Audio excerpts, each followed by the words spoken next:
Hi hello नमस्कार, कैसे हैं आप सब। आशा करता हूँ स्वस्थ होंगे, मस्त होंगे।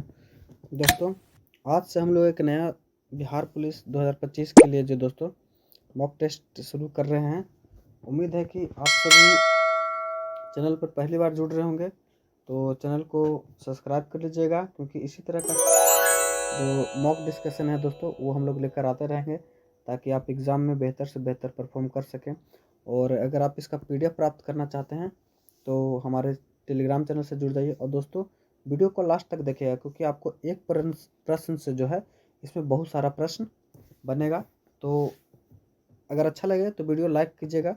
तो चलिए शुरू करते हैं। पहला प्रश्न है हमारा, भारत का जलीय एवं स्थलीय दोनों क्षेत्र मिलाकर अक्षांशीय विस्तार कितना है। तो पहला ऑप्शन है हमारा 8 डिग्री 4 मिनट उत्तरी अक्षांश से 37 डिग्री 6 मिनट उत्तरी अक्षांश तक। दूसरा ऑप्शन है हमारा 6 डिग्री उत्तरी अक्षांश से 37 डिग्री 6 मिनट उत्तरी अक्षांश तक। और तीसरा ऑप्शन है हमारा 8 डिग्री 4 मिनट उत्तरी अक्षांश से 38 डिग्री 6 मिनट उत्तरी अक्षांश तक। लेकिन यहाँ प्रश्न बोल रहा है दोस्तों कि जलीय तथा स्थलीय दोनों, अगर सिर्फ स्थलीय की बात करेगा तो सिर्फ स्थलीय की बात करेगा तो हमारा उत्तर जो हो जाएगा वह ए हो जाएगा। लेकिन यहाँ पे बोल रहा है दोस्तों जलीय तथा स्थलीय दोनों मिलाकर, तो दोनों मिलाने पर जो हमारा अक्षांश हो जाएगा वह 6 डिग्री 4 मिनट उत्तरी अक्षांश से लेकर 37 डिग्री 6 मिनट उत्तरी अक्षांश तक है। इसको हम लोग मैप में देख लेते हैं थोड़ा सा। तो मैप में देखेंगे तो देखिए देखो दोस्तों,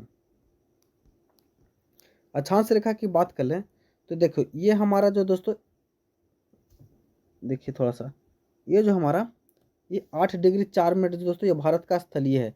लेकिन यहाँ पर देखिएगा तो 6 डिग्री 4 मिनट जो है यहाँ पर अंडमान निकोबार द्वीप समूह है हमारा।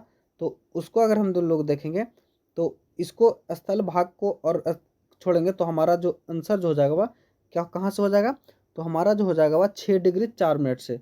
आप लोग जैसे देख रहे होंगे ये हमारा 8 डिग्री 4 मिनट हो गया। इस मैप में थोड़ा सा नहीं दिख रहा दोस्तों, इसके और नीचे आएंगे तो हमारा 6 डिग्री 4 मिनट है, क्योंकि अंडमान निकोबार का द्वीप समूह जो है, अंडमान निकोबार का जो सबसे लास्ट वाला द्वीप है वो भी हमारा भारत में ही आता है। अब दोस्तों बात करते हैं भारत की। तो भारत जो दोस्तों, भारत की बात कर लें तो भारत का कुल क्षेत्रफल, भारत का कुल क्षेत्रफल कितना है, तो भारत का कुल क्षेत्रफल जो है हमारा 32,87,000, कितना, 32,87,263 वर्ग किलोमीटर जो है वो हमारे भारत का क्षेत्रफल है। वहीं दोस्तों बात कर लें भारत की उत्तर से दक्षिण तक की लंबाई कितनी है, तो उत्तर से दक्षिण की लंबाई जो है दोस्तों, जैसे कि हम लोग देख सकते हैं कितना है, तो 3214 किलोमीटर। उत्तर से दक्षिण दक्षिण की ओर जो भारत की लंबाई है वह मतलब विस्तार भारत का, हम कह सकते हैं कि उत्तर से दक्षिण तक जो विस्तार है वो कितना है, तो 3214 किलोमीटर। वहीं दोस्तों बात कर लें पूरब से पश्चिम की ओर भारत का विस्तार कितना है, तो 2933 किलोमीटर, कितना, 2933 किलोमीटर है। तो एक बार ध्यान में देखिएगा, तो हमारा जो उसका और भारत के बीचों बीच से होकर जो दोस्तों कौन सी रेखा गुजरती है, तो 23.5 डिग्री कर्क रेखा गुजरती है। कौन, 23.5 डिग्री। और इसी में और देख लेंगे दोस्तों, तो भारत की सबसे दक्षिणतम बिंदु क्या हो जाएगी, तो भारत की सबसे दक्षिणतम बिंदु जो है वह इंदिरा पॉइंट है। कौन, इंदिरा पॉइंट। वहीं दोस्तों भारत की सबसे उत्तरी बिंदु कौन है, तो सबसे उत्तरी बिंदु जो है इंदिरा कॉल है हमारा। चलते हैं नेक्स्ट प्रश्न की ओर। तो इसका जो सही उत्तर हो जाएगा दोस्तों वो हमारा क्या हो जाएगा, तो इसका सही उत्तर हो जाएगा हमारा 6 डिग्री 4 मिनट उत्तरी अक्षांश से 37 डिग्री 6 मिनट उत्तरी अक्षांश तक। नेक्स्ट प्रश्न है, भारत का सबसे उत्तरी बिंदु क्या है। तो देखिए दोस्तों भारत का सबसे उत्तरी बिंदु जो है, इसमें हम लोग देखे थे तो ये हमारा जो दोस्तों ये हो गया हमारा मैप। तो ये हो गया, तो और इधर हो गया हमारा गुजरात, इधर हो गया अरुणाचल प्रदेश का 7 सिस्टर वाला राज्य। तो भारत का सबसे उत्तरी उत्तरी बिंदु है दोस्तों, तो ये हमारा इंदिरा कॉल है। कौन सा, इंदिरा कॉल। आंसर जो हो जाएगा हमारा इंदिरा कॉल। वहीं दोस्तों इंदिरा पॉइंट की बात कर ले तो इंदिरा पॉइंट क्या है, तो भारत का सबसे दक्षिणतम बिंदु जो है हमारा इंदिरा पॉइंट है। एवं पिगमिलियन पॉइंट क्या है दोस्तों, तो पिगमिलियन पॉइंट जो है दोस्तों, पिगमिलियन पॉइंट कहिए या गुहार मोती कहिए, दोनों दोस्तों अरुणाचल प्रदेश में। और यह पूर्वी बिंदु है, क्या, पूर्वी बिंदु है। और और क्या बोलते हैं, अगर पश्चिमी बिंदु की बात करें तो पश्चिमी बिंदु दोस्तों वह सरक्रीक है, क्या गुजरात में सरक्रीक है। चलते हैं अगले प्रश्न की ओर। नेक्स्ट प्रश्न हमारा, भारत के पूर्वोत्तर के अंतर्गत कितने राज्य आते हैं? तो भारत के पूर्वोत्तर के अंतर्गत दोस्तों 8 राज्य आते हैं। कौन से 8 राज्य? और 8 राज्य कौन कौन से आते हैं तो उसको हम लोग एक बार देख लेते हैं। तो उसको देख लेते हैं दोस्तों, ये हमारा मैप आ गया। तो देखिए, ये भारत का जो 7 सिस्टर वाला राज्य दोस्तों ये, और साथ ही साथ सिक्किम, ये जो दोस्तों यह भारत के पूर्वोत्तर राज्य आते हैं। पूर्वोत्तर राज्य में कौन कौन आता है? पहला हमारा आता है अरुणाचल प्रदेश, दूसरा असम, तीसरा हमारा नागालैंड, चौथा मणिपुर, पांचवा मिजोरम, छठा त्रिपुरा, सातवां मेघालय और आठवां जो दोस्तों यह सिक्किम। तो 8 राज्य जो हैं दोस्तों भारत के पूर्वोत्तर क्षेत्र में आते हैं। तो हमारा सही उत्तर जो हो जाएगा वह 8 हो जाएगा।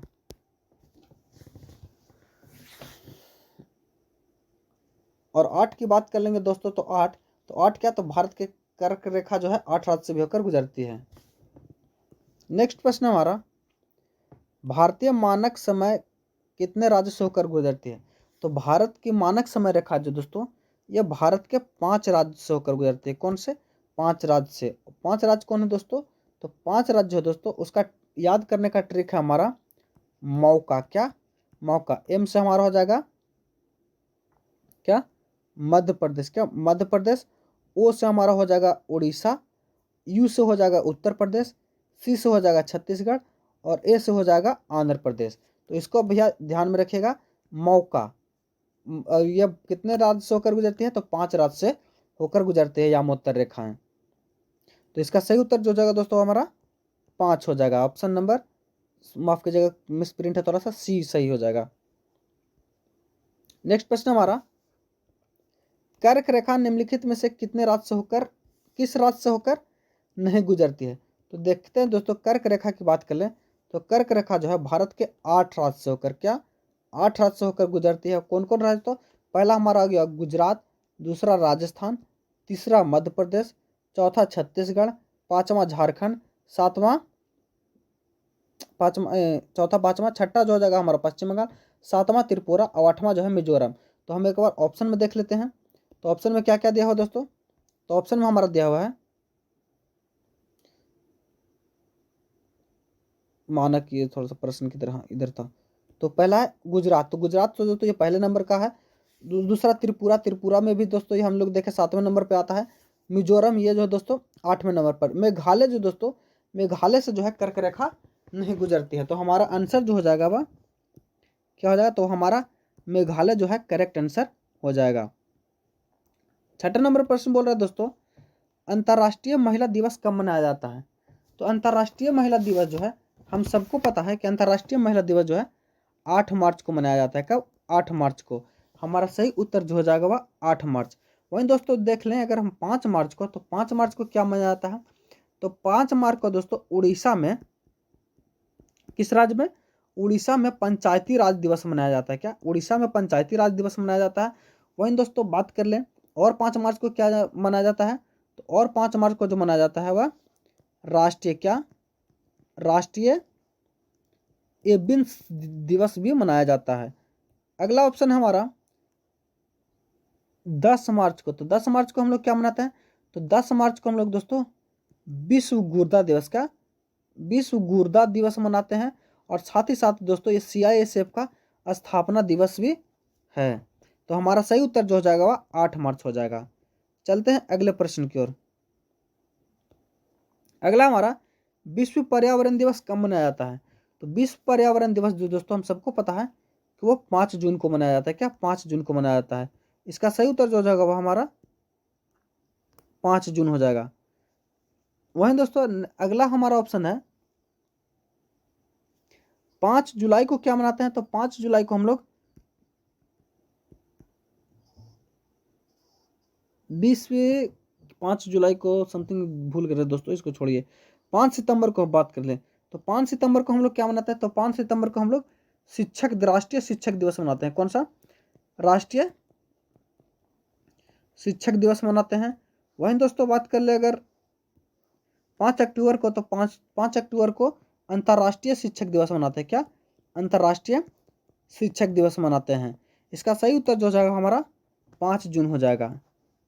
नेक्स्ट प्रश्न हमारा, प्रतिवर्ष विश्व जनसंख्या दिवस किस दिन मनाया जाता है?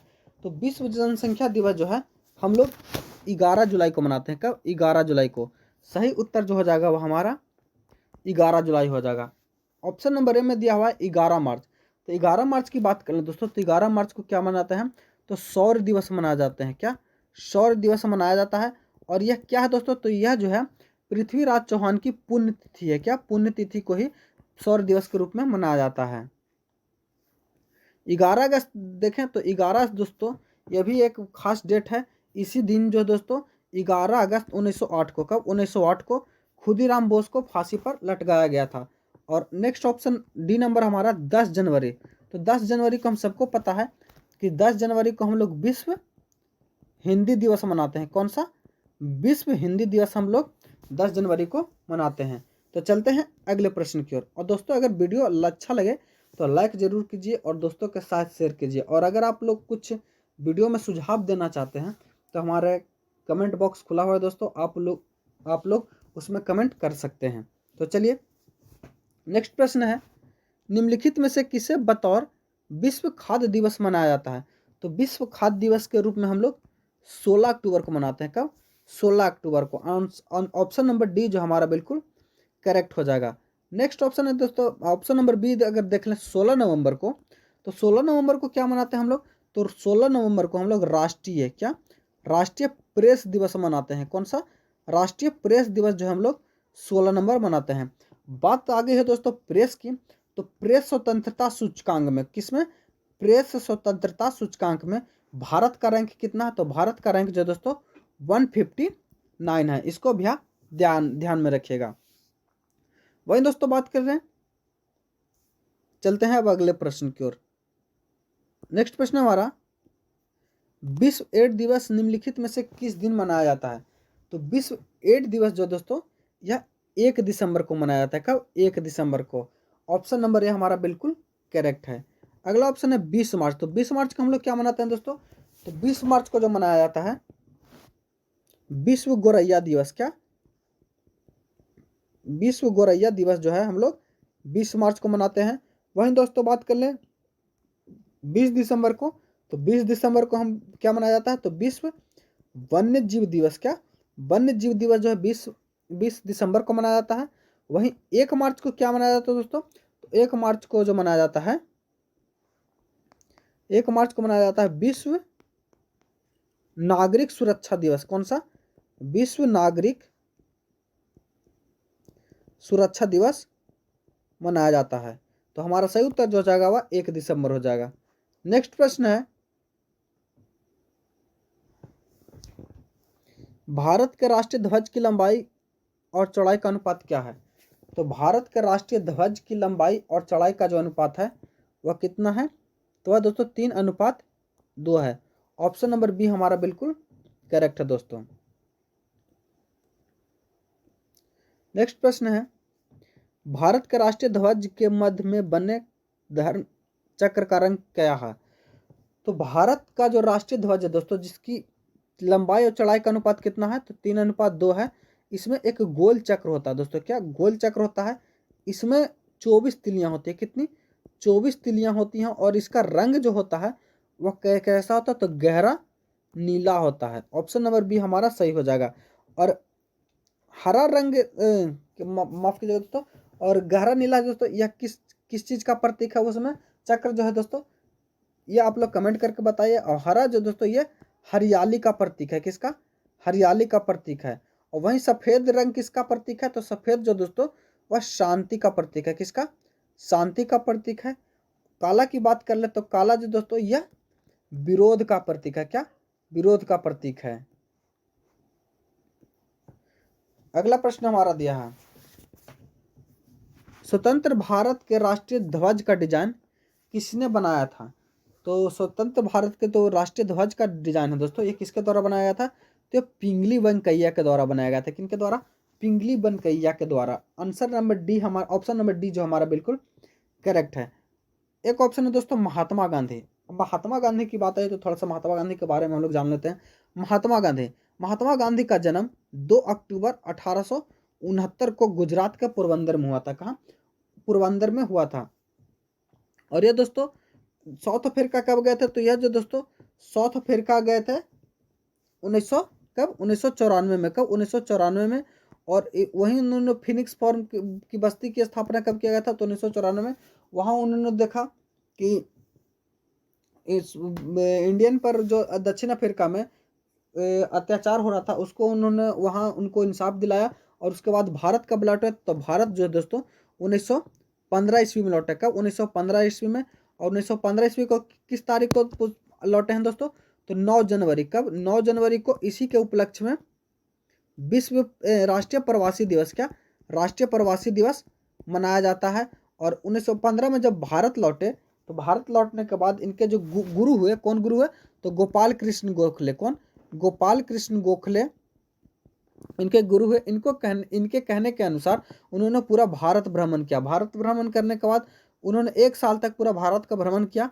उसके बाद दोस्तों 1916 में। कब? 1916 में बनारस हिंदू विश्वविद्यालय के स्थापना समारोह में, जो कि कांग्रेस का अधिवेशन भी उस समय हो रहा था, उस समय इन्होंने प्रथम बार भाग लिया। और वहीं पर इनकी मुलाकात जो दोस्तों किनसे हुई थी? तो यहीं पर इनकी मुलाकात जो है दोस्तों राजकुमार शुक्ल से हुई थी। कब? राजकुमार शुक्ल से हुई थी। और उन्होंने ही दोस्तों इनको भारत में क्या बोलते हैं, चंपारण में आमंत्रित किया था।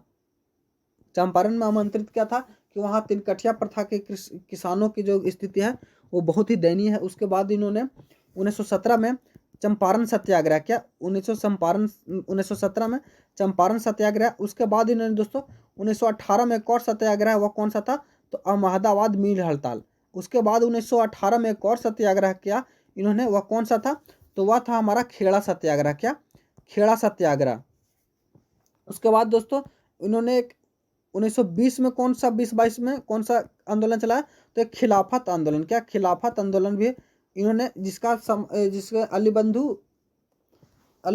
बंधु और बख्शी बंधु दोनों ने इनका साथ दिया था। नेक्स्ट एक अगला ऑप्शन हमारा रविंद्रनाथ टैगोर। तो रविंद्रनाथ टैगोर को दोस्तों इन्हें गुरुदेव के नाम से भी जाना जाता है। किसके नाम से? गुरुदेव के नाम से। और इनके बारे में जान ले तो भारत भारत में प्रथम नोबेल पुरस्कार प्राप्त करने वाले भारतीय कौन है? तो रविंद्रनाथ टैगोर है। उन्हें किसके लिए दिया गया? तो इन्हें इनकी जो दोस्तों गीतांजलि जो पुस्तक है, इनके लिए इन्हें भारत का प्रथम नोबेल पुरस्कार जो है रविंद्रनाथ टैगोर को दिया गया है। बंकिम चंद्र चटर्जी की बात कर ले तो बंकिम चंद्र चटर्जी ने क्या किया है? तो इन्होंने वंदे मातरम को रचना की है। और रविंद्रनाथ टैगोर ने एक और राष्ट्रीय गान जन गण मन की भी रचना की है। और बांग्लादेश के जो राष्ट्रीय गान है अमार सोमार बांग्ला, उसकी भी रचना जो है रविंद्रनाथ टैगोर ने किया है। बात करें दोस्तों राष्ट्रीय गान जन मन गण की, तो यह प्रथम बार कब गाया था, कहाँ गया था? तो कौन से राष्ट्रीय कांग्रेस अधिवेशन में? तो यह कलकत्ता के 1911 के राष्ट्रीय अधिवेशन में गाया गया था। नेक्स्ट प्रश्न हमारा, भारत का राष्ट्रीय गान है, तो हम सबको पता है भारत का राष्ट्रीय गान क्या है? तो जन गण मन जो है भारत का राष्ट्रीय गान है। अगला प्रश्न हमारा, सिंधु घाटी सभ्यता के लोगों का मुख्य व्यवसाय क्या था? तो सिंधु घाटी के जो लोग थे दोस्तों उनकी सभ्यता का जो है मुख्य व्यवसाय था, वह क्या था? तो उनकी मुख्य व्यवसाय था जो व्यापार था। क्या? व्यापार। हमारा आंसर जो है वह सही हो जाएगा। तो बात कर ले दोस्तों पशुपालन किसका था मुख्य व्यवसाय था? तो ये दोस्तों वैदिक युग में, कौन से? वैदिक युग में पशुपालन जो है प्रमुख व्यापार था। वहीं दोस्तों बात कर ले सिंधु घाटी सभ्यता।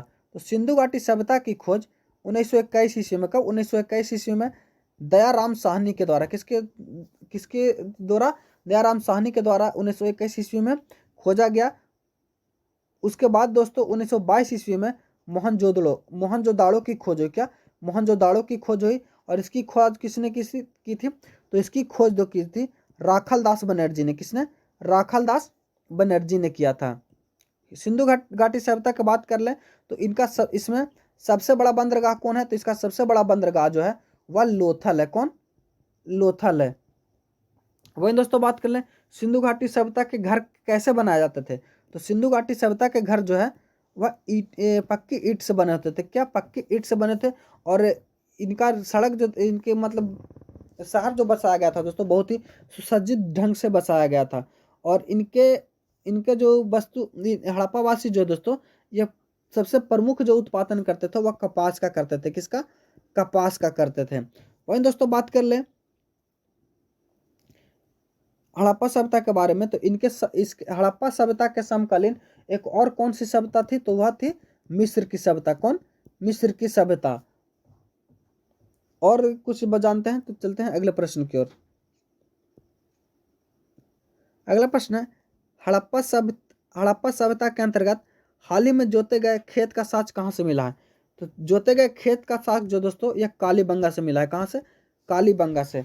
अब बात करें दोस्तों कालीबंगा, तो कालीबंगा किस राज्य में है? तो कालीबंगा जो है वर्तमान में राजस्थान में। कहाँ? राजस्थान में। लोथल दोस्तों, इसके बारे में हम लोग देख चुके हैं। यह जो है बंदरगाह हुआ करता था। क्या? बंदरगाह या पंतनगर है, जो कि गुजरात में है। कहाँ? गुजरात में है। वहीं दोस्तों रोपड़ कहाँ है? तो रोपड़ जो दोस्तों, यह पंजाब में है। कहाँ? पंजाब में। और बनावली कहाँ दोस्तों? तो यह हमारा हरियाणा में। कहाँ? हरियाणा में। तो आशा करता हूँ ये आपको समझ में आया होगा। चलते हैं नेक्स्ट प्रश्न की ओर।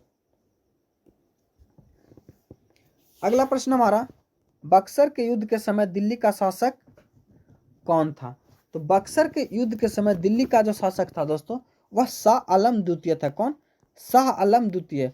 और ऑप्शन नंबर सी जो हमारा बिल्कुल करेक्ट हो जाएगा। वहीं दोस्तों बक्सर के युद्ध की बात कर लें, तो बक्सर का युद्ध कब हुआ था? तो बक्सर का युद्ध दोस्तों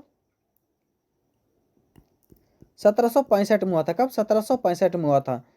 और इस समय जो दोस्तों बक्सर का जब लड़ा हुआ था, उस समय बंगाल का नवाब कौन था? तो उस समय बंगाल का नवाब था जो मीर जाफर था। कौन? मीर जाफर। और बक्सर का युद्ध में दोस्तों अंग्रेजों की तरफ से नेतृत्व किसने किया था? तो हेक्टर मुनरो ने। किसने? हेक्टर मुनरो ने किया था। इसको भी आप ध्यान रखो। बहादुर शाह जफर का क्या था दोस्तों? तो बहादुर शाह जफर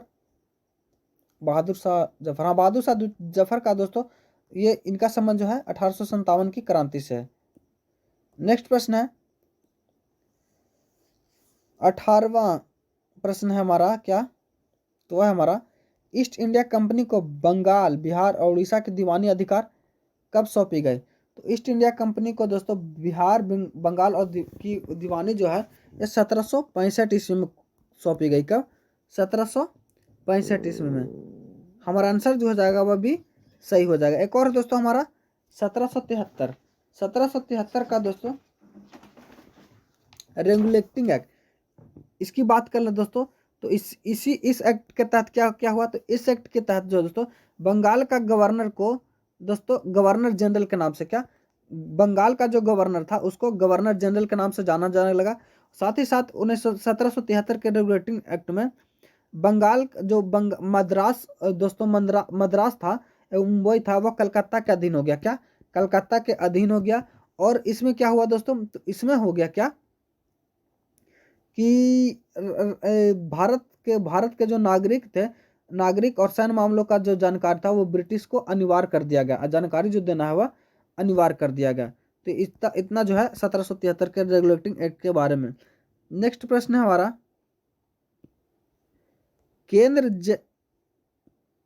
केंद्र में जैन द्वैध शासन किस अधिनियम के तहत दिया गया? तो केंद्र में द्वैध शासन जो दोस्तों किसके तहत दिया गया? तो यह भारत शासन अधिनियम 1935 का। भारत शासन अधिनियम 1935। ऑप्शन नंबर सी जो हमारा बिल्कुल करेक्ट हो जाएगा। 1935 की बात कर ले दोस्तों, तो इसे क्या कहता है? तो इसे भारतीय संविधान का क्या कहा जाता है? तो भारतीय संविधान में दोस्तों सबसे ज़्यादा जो है ये क्या, सबसे ज़्यादा जो अनुच्छेद लिया गया है वह भारत सरकार अधिनियम 1935 से ही लिया गया है। इसके बारे में और बात दोस्तों, तो इसे गवर्नमेंट ऑफ इंडिया एक्ट कहते हैं। क्या? गवर्नमेंट ऑफ इंडिया एक्ट भी कहते हैं। और इसमें दोस्तों पंचायती सहायता का प्रावधान भी इसके अंतर्गत किया गया था। 1919 में क्या किया गया था दोस्तों? तो 1919 में प्रांतों में द्वैध शासन, क्या? प्रांतों में द्वैध शासन लागू किया गया था।